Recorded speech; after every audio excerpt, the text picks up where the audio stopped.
Welcome back, everyone, as we wrap up our final edition this season of The Locker Room. Clint Brakebill alongside Cale Steed of Press Passports to tell us what we learned tonight.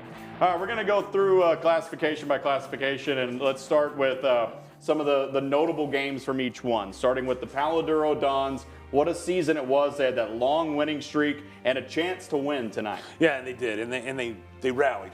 Yep. Got behind 31-14. They rallied, came back. What a year, though. Though they fell short, the Dons, I thought, every week leaped over hurdle, and just got better by the season. And what a year for Eric Mims. And they're young. They will lose Darian Lewis, but they're young. And they got a lot of guys coming back, including your guy. Yeah, Deuce Reese, who had a great game. He showed off, what he can do with his wheels a little bit tonight as well. And I think we're going to see even more growth from him next season. 4A Division I, Canyon ISD, a clean sweep for them. Get the title belt. Yeah, get the title belt. 6-0 this year during the playoffs for CISD. Yep. Sweep. West Plains, Canyon, Randall. And they all did it. Randall took care of business with Burnett. Canyon held off Brownfield and West Plains. So now West Plains Canyon, 7 o'clock. Happy State. Randall, your reward?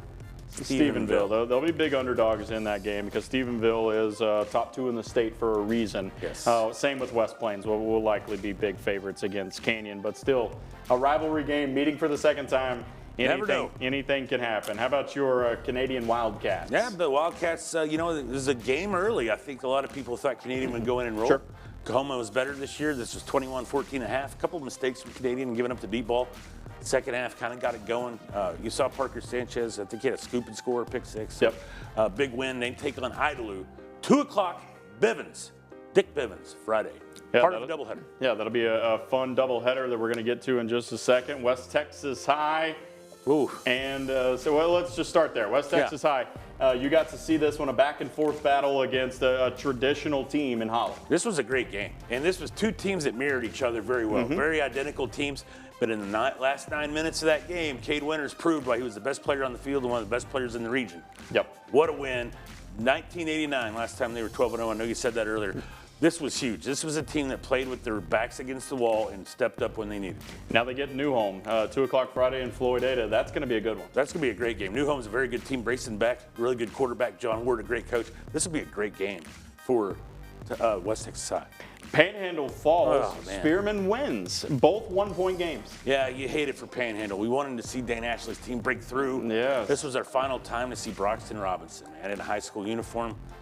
Tip of the cap, young man. He's one of the best. Spearman, congratulations against Anson, man. This is a team that we'll talk about in a minute, but this is another team, a 3 seed, that's making noise, playing well. 2A Division II, 3 winners. Stratford, their defense stood on their head. Hot Dog Thursday. They got a tradition on Thanksgiving. When they're playing on Thanksgiving, they eat hot dogs.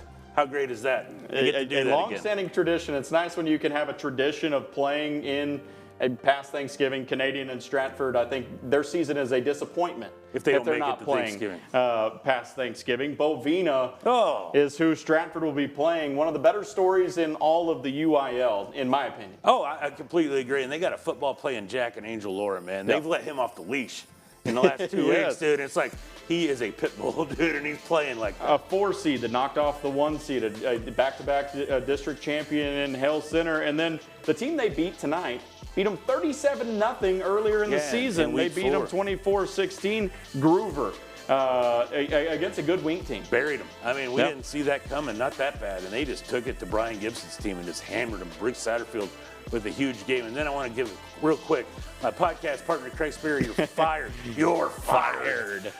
I can't believe you picked Miami to lose.